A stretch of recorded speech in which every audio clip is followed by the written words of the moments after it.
Hi, and welcome to Loan Officer Team Training. My name is Irene Duford, and I'm your host today, and I have a very special guest. Her name is Adriana Bates. She's out of Kansas City, Missouri. She's an awesome originator, a wonderful wife, mother, business owner, loan originator, team leader. Let's see, what else can I add there? Hang out here for the introduction phase. It's really good for my self-talk, Irene. I don't have to do it for I'll just let you keep going. And it's so fun to have you on, Adriana. It's been months that I've wanted to have this time, and we finally got together, and you have so much I to did what I was share. supposed to do. I delegated it to Julianne. I made sure that she got it on, and I made sure that it wasn't going through. There's some non-negotiables like you've taught me. Did you tell everyone how long you've been haven't actually been my coach, but we've known each other, and I started with Irene as my coach for 7 years. Long time. Yes, 7 I'm a years. very difficult student, but it's taken me 7 years to finally implement everything you taught me. Oh, you're so sweet. Yeah. So you delegated it, good, and you got it done. So everything on my calendar. And there are some very clear non-negotiables that I have both in work and in life. And so it did take this long to get a certain hour block on our calendar that she could fit it in. And I just let her do her thing. I didn't move anything around, even though I wanted to. I didn't get involved. I let her do her thing. Good for you. That's awesome. And what I love about Adriana, what I love about you, and I'm telling the listeners, is you are so motivated to get the results that you're looking for, whether it's as a mother, as a friend, as a business owner, whatever it is, you're motivated and you will not stop until you get the results that you're looking for. And that's one of the things I love about you, because you're motivated. Almost to a fault. I'm one of those students that, I don't always want to go through the process, right? Because a lot of people say that process is the journey. And that's when, like, for example, in therapy, right? When I finally got into therapy, I'm like, okay, tell me what activities to do, what boxes to check. I'll check them. I'll do them 100%. And I want this result. And what I've realized in my old wisdom, now that I'm getting older, is that it's not necessarily getting to the end of the journey. It's the journey that teaches us a lot of what we're supposed to be learning. Yes, it really does. So tell us how many kids you have, how old they are. I think people need to know that, because we're going to talk about some balance and having being a mother, being a wife, being a everything that you are. So tell us about your kids, family. I juggle 3 boys. Okay. And sometimes I make a joke that I actually have 4 boys, and I'm including my husband in that. It depends on how much going on at home. So I have 3 young boys, 9, 7, and 4, and they are chock full of energy and craziness. I wouldn't have it any other way. And a lot of people are asking me, they're like, "Oh, are you done?" Which we should totally discuss on another podcast about fertility things and the questions that you get as a woman. If you Yes. think it's so easy to ask, "Oh, are you done?" They don't know they don't know about my fertility journey in the past anyway, but I think we are done, even though I do really, really, really wish that we did have our little girl. Yeah, I know what you mean. But I'm excited because you're going to be sharing things today on the podcast for other family originators, maybe not even just only women, right? But men too, about how to juggle things and how to do it. So what was one of the things that you started out, like, if not to go back and say, if you know what you know now, then what would you do? But what did you actually do? How did you juggle that when you first started with children? Because you were originator before you had kids. Yeah, I didn't do it well. I juggled it I think I dropped a lot of balls, and not on the work side, unfortunately, more so on the family side. So I remember telling the story when I first met you, Irene. I was the originator that was on my hospital bed right after giving birth to a child, and was just so thankful that I had quiet. Like, no one from the team was reaching out to me. None of my real estate agents were reaching out to me, because they knew I was giving birth to a child. So I knocked out some work. I was locking in some loans. I was getting things done when I really should have enjoyed that moment that I'll never get back with my firstborn son. And then my secondborn son, I still wasn't, in the mindset that I am now. I didn't have things built the way I didn't have my perspective on life and work in place yet. And I feel so guilty when I even say this, but I was so excited that my husband at the time was taking the oldest home And then my newborn was in the nursery for a little bit, and it was quiet, and I built a different business plan. I was working through, I was like making changes with my team. So I think looking back, okay, I didn't juggle the work and the family life well. I wish, and this is one thing I hate using the word regret, but I do. I'm working on that too. I don't want to regret, but I do a little bit that I wish I would have cherished those moments. And I'm getting a little bit emotional talking about it. I wish I would have cherished those moments a little bit better. Even with my youngest son, I started a company 2 days after he was born. And this is going to be TMI, and especially for the males listeners, you can edit this out if you want, but even to the point where in milk production, this side was so much better because I was always holding the baby and then typing or texting or working with my right hand. So it's just because he was always on this side so that I could be working and typing. I started Clear Mortgage right when Spencer was born. Yes. So you had something going on with each child, I like think something that's big going on. I think that's my personality in general. I think Yes. I do always want to feel, I have a weird sense of always wanting to achieve. And so I find a lot of my validation and approval for myself when I have multiple projects going on, when I'm feeling successful and everything. So I think that's just who I always will be. I'll always have multiple projects, Yeah. always. And you know what? You shouldn't feel guilty about that. That's part of who you are. What I've noticed as a mother is that the one that I have felt guilty over the years as well for not being there, and for, my husband was always there because he was a teacher at the time. So he always had the same time off the kids had. And my dad was there. He lived with us and he really helped with the kids. But the one that missed out on was me. Yeah. I'm the one that missed out on it. I don't think my kids missed out on that much because I've asked them as adults. They're adults now, and I've asked them. It was more me that missed out. I agree 100%. And Yes. my husband and my spouse, which should be a podcast just for family dynamics in another time. We Yes. are also partners. Okay. So there was a lot, and it's very difficult to not feel resentful sometimes when we feel as though they have the ability to go and be more present with the children. And that's just part of the roles that he takes. But we've gone back and forth, and we are in couples therapy. I think that should be a mandatory thing. He Yes. makes the choice to prioritize that.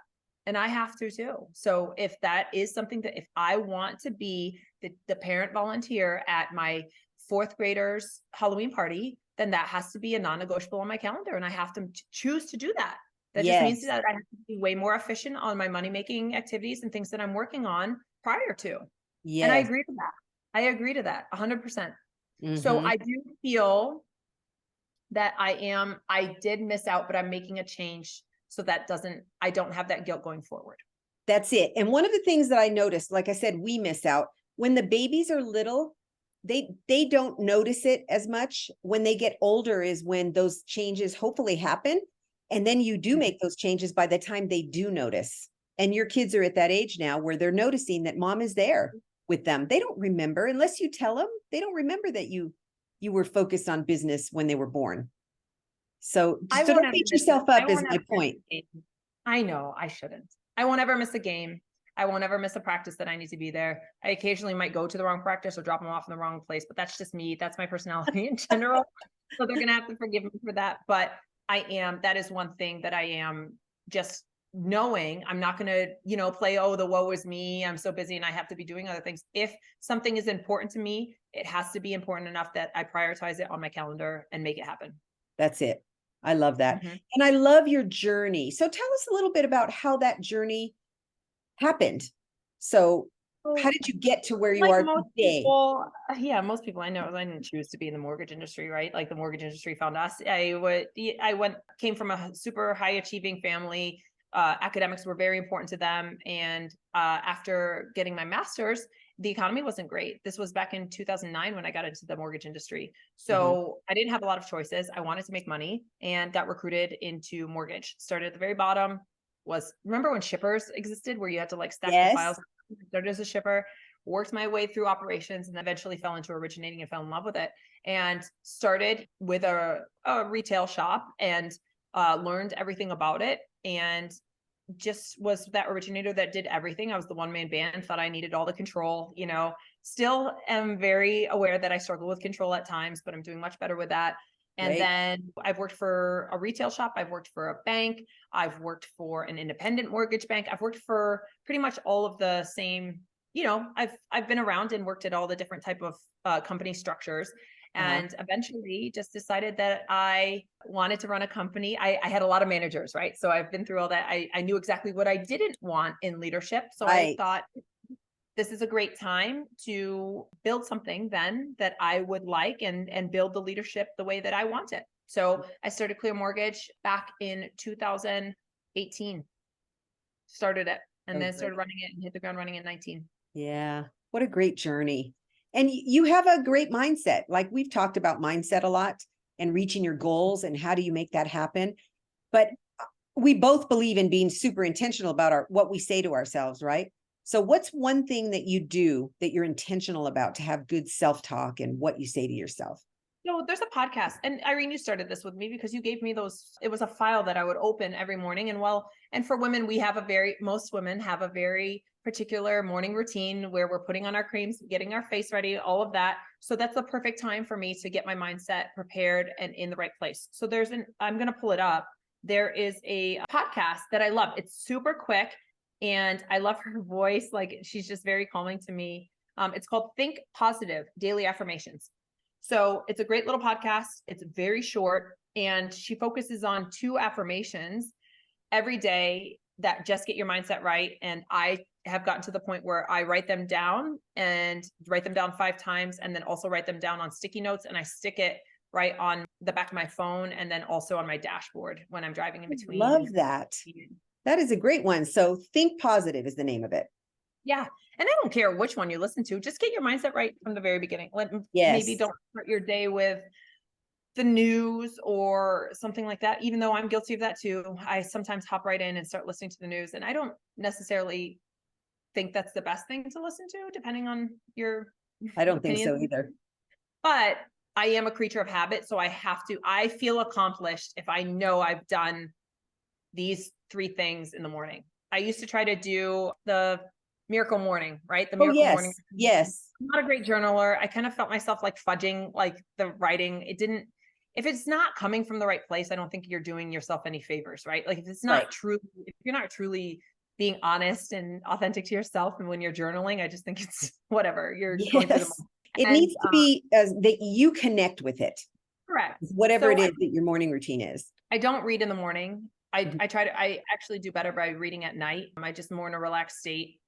When I have a lot of things that I'm going through in my head, like checking things off and organizing my day and my thoughts, reading isn't something that I'm great at in the morning, just because I feel like I could be doing other things. I try not to open my emails until I'm done with my affirmations, a workout, and getting ready. But you see text messages coming through, and sometimes it's hard. I try not to, though, just because you go down those rabbit holes. Yeah, it's really easy to do that. So tell us about your workout routine. Like what is, I know this is really big for you. This is a big part. And this is the piece that a lot of people are missing, including myself in many times, is the exercise portion, because it helps you have a better mindset, a better outlook, makes you feel better. Tell us about what you do. I also don't think I have a very healthy, and I've talked to you at length about this. I also don't think I have a very healthy relationship with body image and with food and with working out.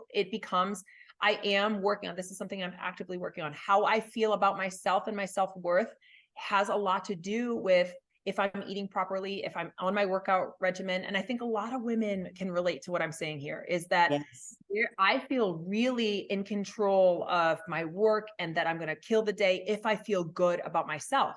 And that has a direct correlation with, what did I eat? Did I drink the night before? How did I get my workout in the morning? What did the scale say? Which is horribly unhealthy, but it is part of my journey right now. So when I am on, I realize that going to the gym is not something that's going to be possible for me. It's too much prep work. It's too much of the drive time. It's too much of the social piece that happens at the gym and then coming back, especially with the 3 boys. So what I found that works really well for me is that I did jump on the Peloton bandwagon, and I have the bike at home. And then I also have the treadmill, and I have a tonal. Tonal's like the lifting piece, because as we get older and our hormones change, I think lifting is very, very important to maintain muscle mass and just your body for women as we get older. So I try to work out at home 5 times a week.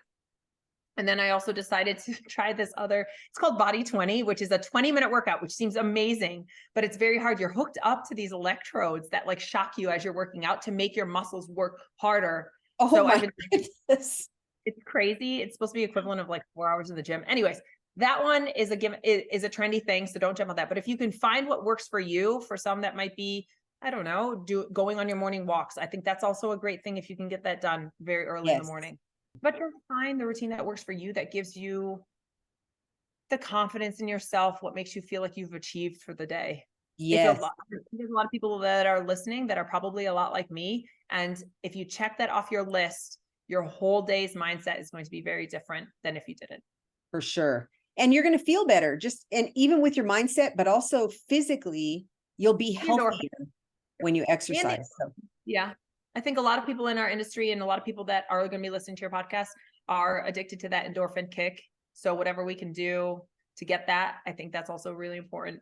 As long as it's a healthy way of achieving it, I think that's fine. So here's a question for you that you're not prepped for any of these questions, but I'm going to ask this question. What is one experience that you've had, and at the time it was super hard, but it taught you a great lesson? There's so many. But the first one that I think, since we were talking about like workouts and things like that, the first thing that jumped to my mind is 75 hard. If you haven't done it, that's like that was tough. That was really tough. And that was a really hard mindset thing to get through. But once I was done, I was really proud of myself and I was proud of the results.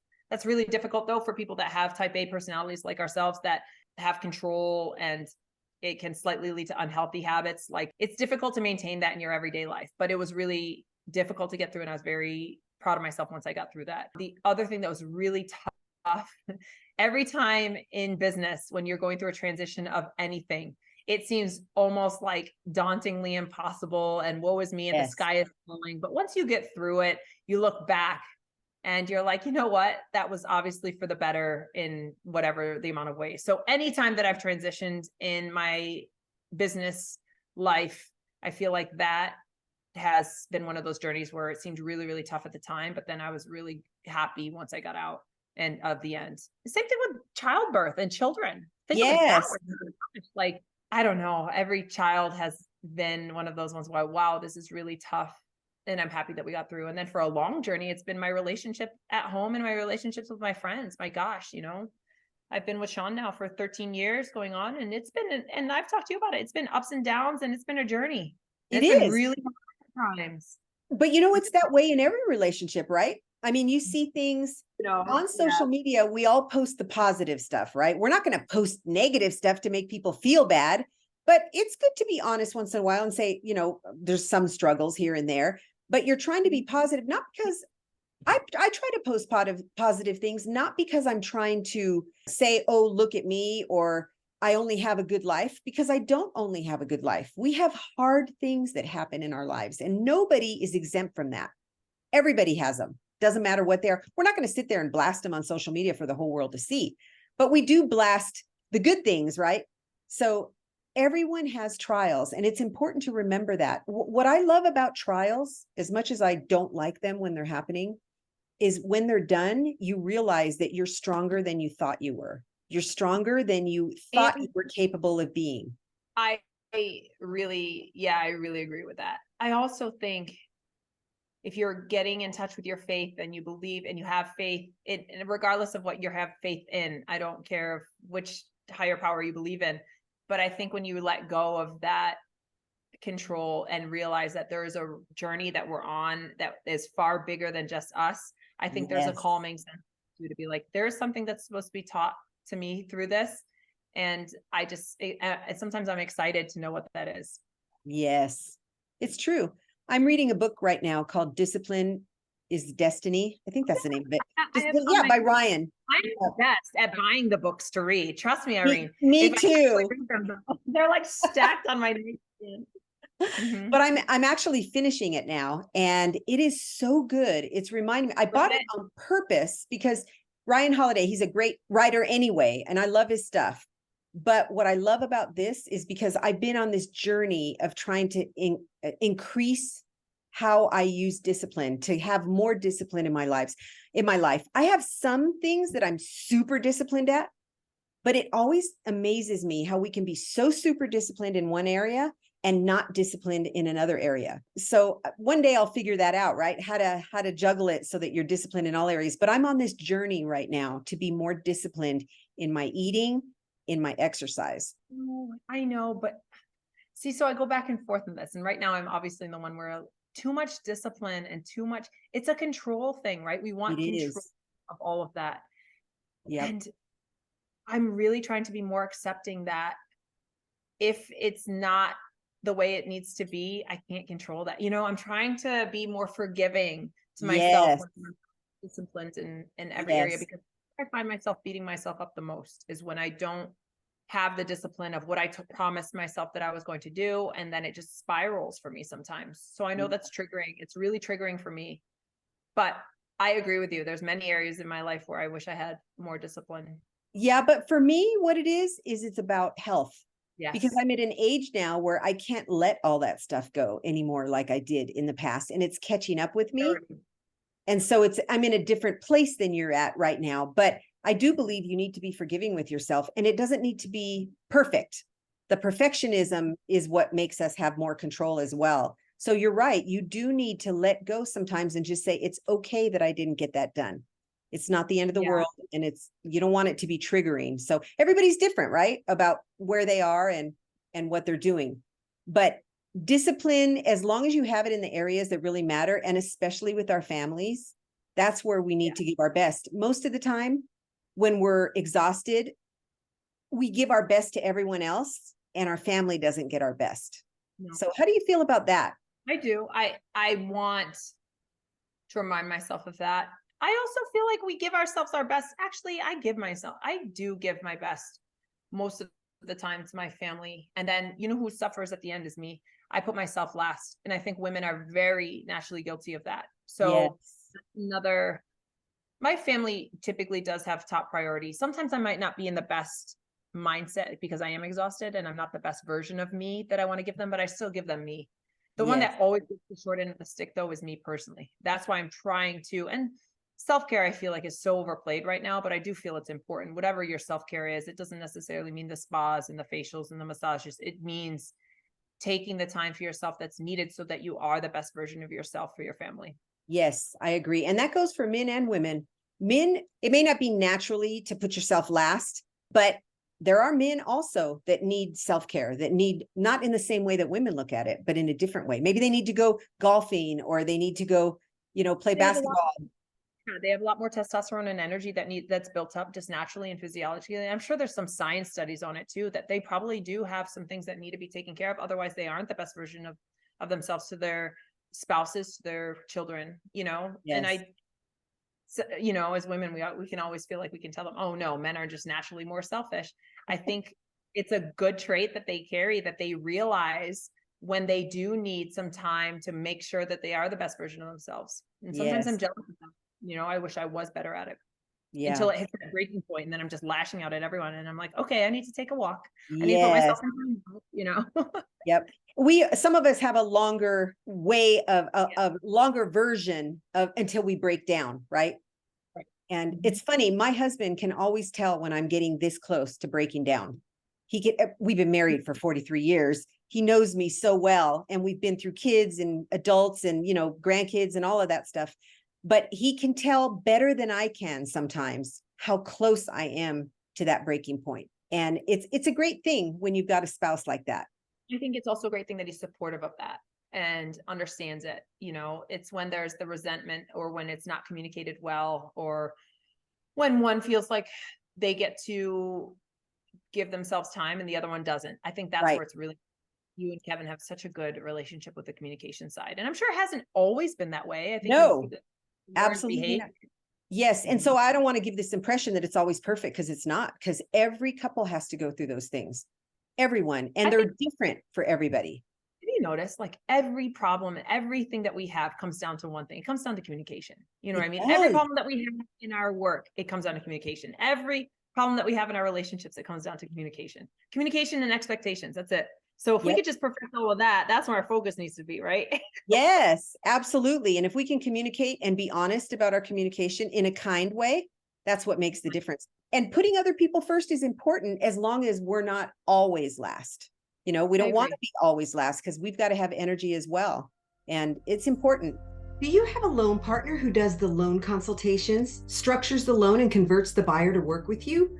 Or maybe you have a loan partner or a team member that you would like to move into that position so that you can be freed up to go get even more loans. How about a newer loan officer who could benefit from some training in how to convert buyers to work with them? Our client conversion training is very specific to this role. It will help them convert even more clients to work with you and your team. We help you to be seen as a trusted advisor. We cover every aspect of converting clients to work with you. They're going to learn emotional intelligence, what it is and how to utilize it. They'll discover the key to a success mindset. Yep, we go deep on this one. How to build rapport right from the first conversation. How to ask the right questions. How to answer objections. Specific dialogues and strategies to overcome rate shoppers. They're going to practice live with other class members. And they're going to also learn how to ask for and receive referrals. How to master the loan consultation with loan strategies that help the buyer make great decisions for their future. Client conversion training will set your team apart when they implement the training that they're going to receive in our class. It's a virtual interactive class on Zoom with live trainers, and your team members can attend from wherever they are as long as they have audio and video. Everyone participates. It's a 10-hour live class divided into 2.5-hour sessions from 9 to 11:30 on Thursday and Friday for 2 weeks in a row. Sign up your loan partner today at loanteamtraining.com. You'll find the class on the Client Conversion Training tab. So there's been a lot of fear in the market. There's been a lot of fear and a lot of conflict and a lot of Negativity. a lot of negativity. And I know that can happen anytime, but it's been pretty specific this year. It's been a long cycle of negativity for us. We haven't really had a break. Mhm. I think go ahead with your question because I was going to. Well, no, I was just going to say, how have you worked through that fear? I like to talk about fear because I think it's important to address. So this is, I think, okay, let me back up. I think right now, yes, is a very specific time where I feel like there's been a lot of fear, but I also feel like in our industry, we never got a break. We went from chaos of the good, or actually a huge piece of fear. Do you remember when in March, I think the date was like March 9th or something. It was March something.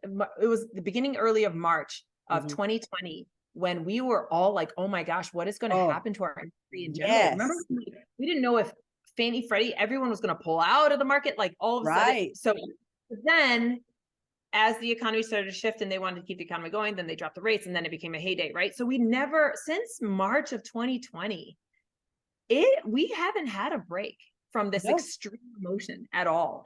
We haven't been in what would you say we're even in a normal market? Probably like 2014 to maybe 2000, maybe you'll call that normal. Anyway, so I think we went from this range of emotion then, and if you didn't have someone and your family and someone keeping you grounded, it could be very extreme in the other direction. You could be very addicted to the grind and the work and the hiring and bringing on. And I think if you didn't have the right mindset to understand that this wasn't going to last forever.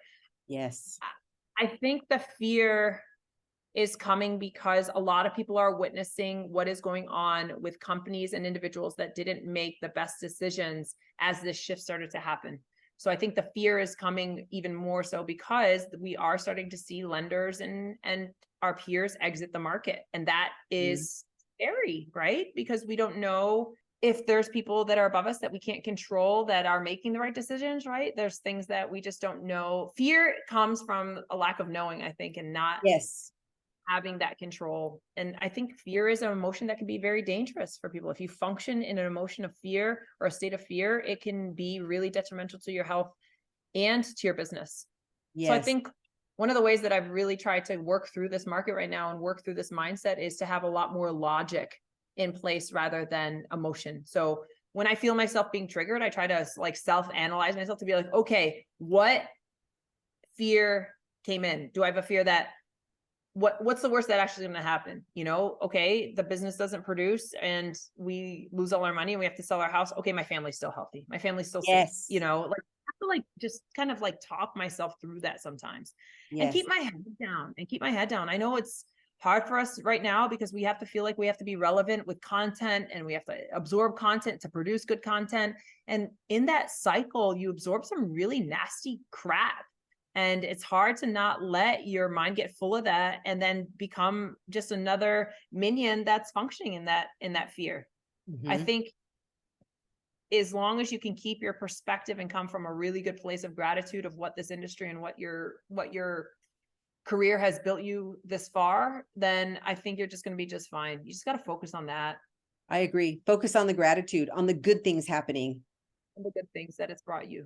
Yeah, Yes. I do. And remind yourself that, you've got to still have that attempt of balance. You can't just work harder to grind through this market. That's not going to happen. Don't go into an unhealthy swing of the other side.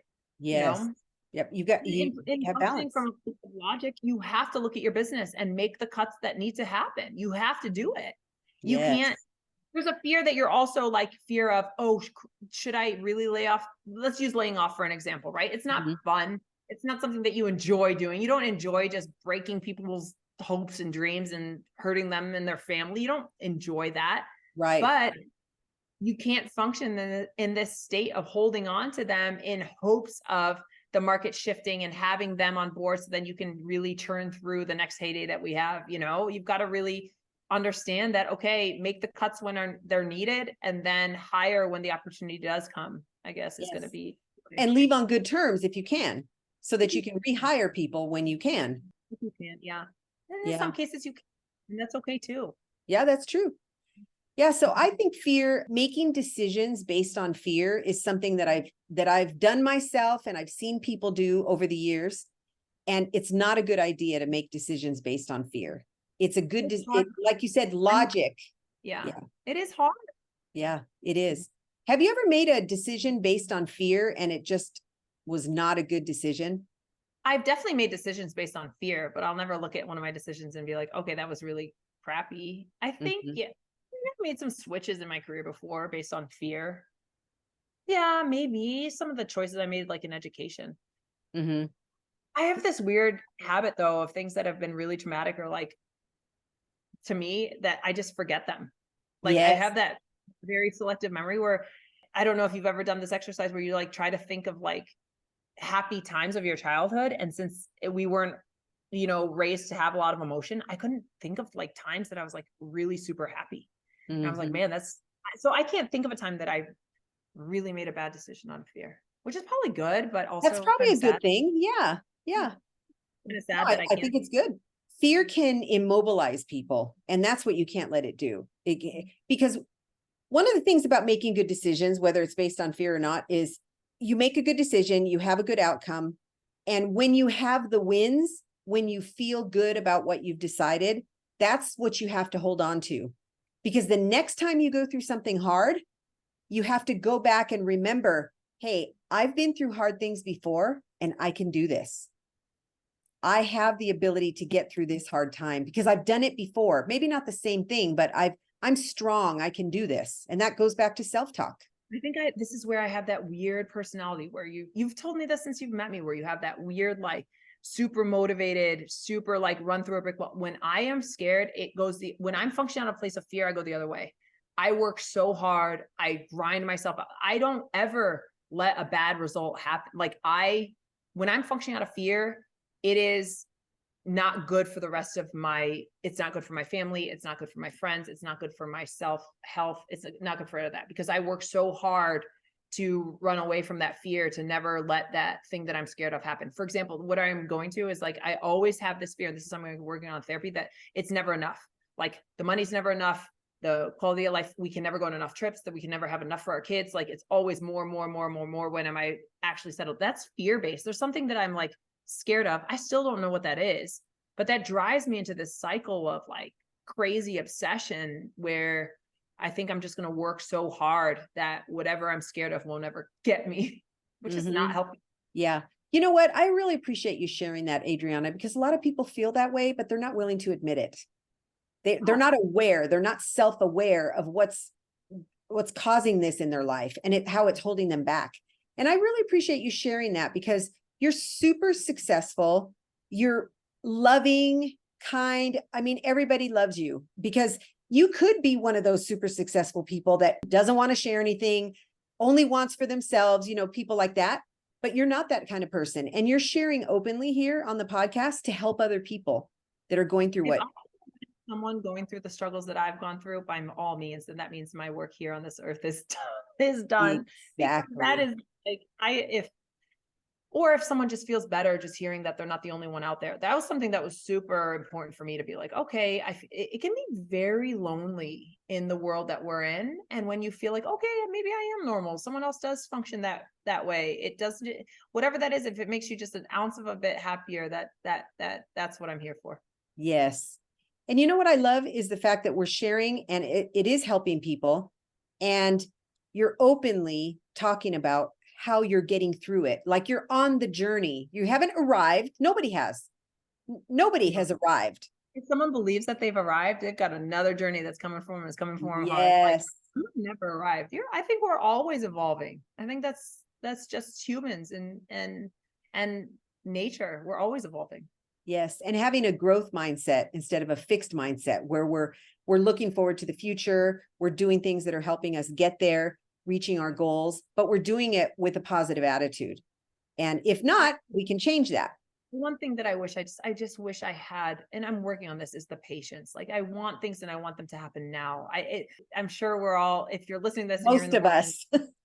you understand exactly what I'm saying. I just wish I trusted that process and gave everything that I start enough of a chance to finish it, to get there. Because that's one thing that I'm super good. I'll start everything and I'll start it real hard. But if I don't get what I want soon, like I don't give it enough time. Right. I get it. And there's a lot of people out there like that. Yeah. A book. Tell us about a book that's had an impact on you, not necessarily something you're reading right now, unless it is, but one book that you can think of, and you probably have 50 of them, but one that always resonates. And everyone asks me this, my favorite one, The E-Myth Revisited. Have you read that? Yes. Oh, yes.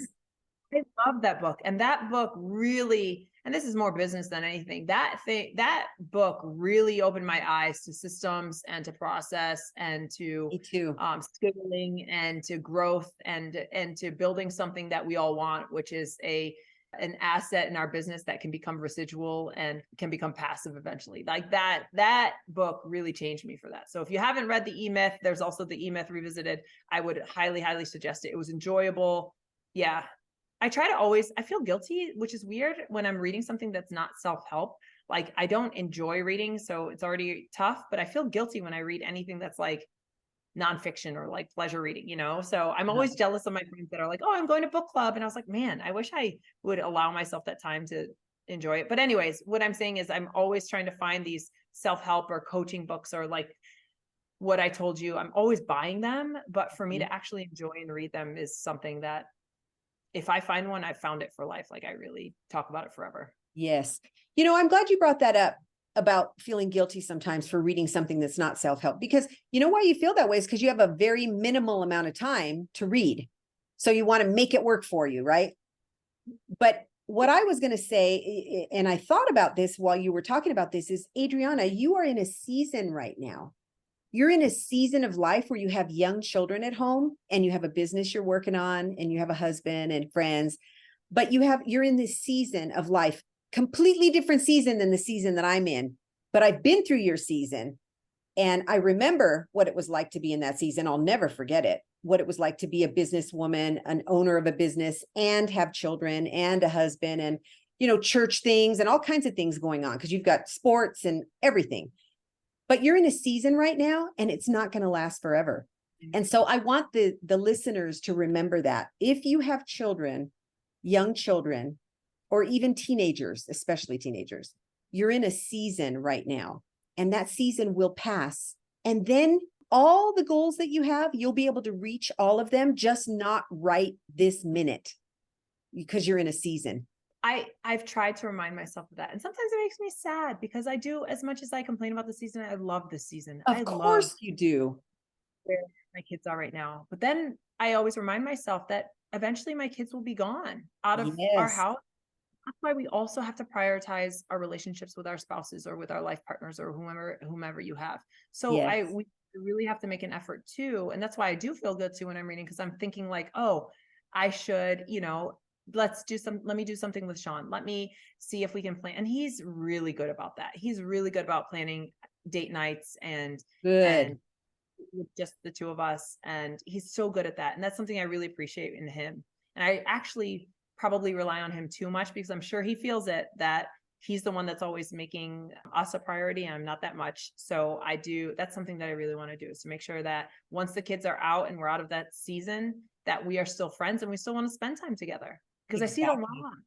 when relationships, when they get to that part where the kids are gone, their lives have revolved around the kids so much that then they're like, okay, who's this person that I'm supposed to Yes. spend my life with? Yeah. And you can have both. You can have both. And it's not always balanced. Sometimes it is paying more attention to the kids, but then you balance it out over time. You're probably just like me. I hate the word balance. It doesn't exist. I Yeah. don't think balance, Juggle is a better word. or like harmony, like understanding that sometimes like your work life is going to be more demanding and then sometimes your home life is going to be more demanding. If we can live in that harmony where it's like, I felt like balance was like an uber trendy word 4 years ago and we all are trying to get it and it doesn't exist. It It doesn't doesn't. exist. No. Mm-mm. And We need juggling, to- harmony is a good word. I like that because it's the same way in something like- relationships. Mhm. You have harmony. Sometimes it's your husband that is doing it. Remember, Michelle Obama just talked about this, about sometimes, someone's giving 60 and someone's giving 40, sometimes someone's giving 20 and someone's giving Yes. 80, like always an ebb and flow. Yeah, it really is. Ebb and flow is the perfect word for it. But that's the essence of a great relationship, is sometimes you are giving 90 and the other one's giving 10. And sometimes you're giving 50-50 and sometimes you're giving 10.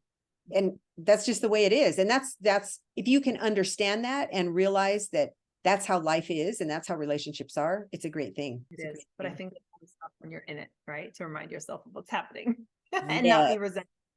Exactly. But it's important to remember that we have seasons in life. I'm in a different season now than I was 20 years ago. And I want different things than I did then. But one of the things that we did do is we made sure to have a date night, which is what you were talking about. I think that's really important. And make sure that you're not always just with each other or just with the kids, but you have a little bit of each. And sometimes it happens and sometimes it doesn't happen that fast. But either way, you don't beat yourself up over it. You just say, we didn't do so good last week. Let's do better this week. I agree to that. And same thing in our business, right? Sometimes we don't do so well and sometimes we do better. Yeah. And I think there's things that, like, in my business, I wish I would have really understood what I truly enjoy earlier in it, and delegated the stuff that I didn't, because there was a lot of times, and I was thinking of some of the hard journeys. Journeys are hard for me when I'm forcing myself to do something that I really hate. Yes. And if you can figure out a way to have that stuff still get done, but it just not be you, that's where I wish I would have gotten to that point much sooner in my career. I think I would be a lot happier in my career journey than I am. Not that I'm not happy with it, but you know what I mean? I think I would have enjoyed the journey a little bit more. Yes, I know what you mean. But it takes some time to learn how to do that. And it takes coaching and it takes therapy and all kinds of things to let go. Yeah. And to function outside of that fear, because you're scared. You're like, okay, I'm bringing on extra expenses, extra payroll, extra this. And it is scary. Yeah, it can be. But what word of encouragement do you have for loan officers out there today in the current times that we're in? It's August of 2023 and rates are higher than they've been in a long time, but they're not high, because when I bought my house, we were at 13%.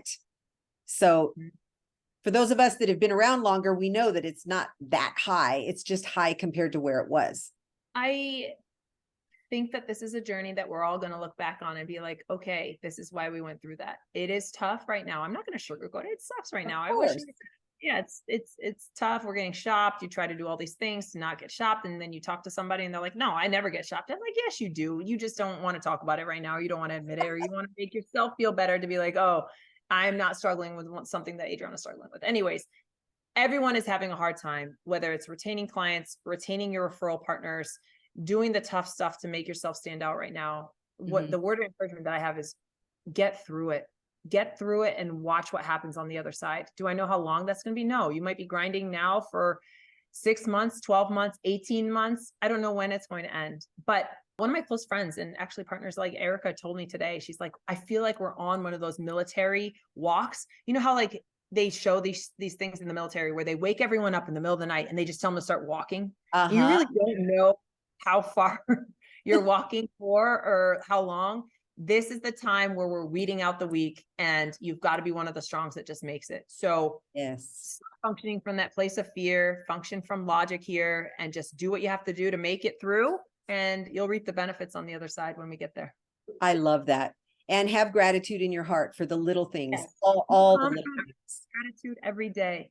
And trust Yes. me, you're going to not know what you're grateful for. Something you're not going to be in a grateful mindset, but get yourself there. If you can get yourself there every day, then your outlook on everything, you'll just be so different. Yes, I love that. So we're going to end it on a good note today.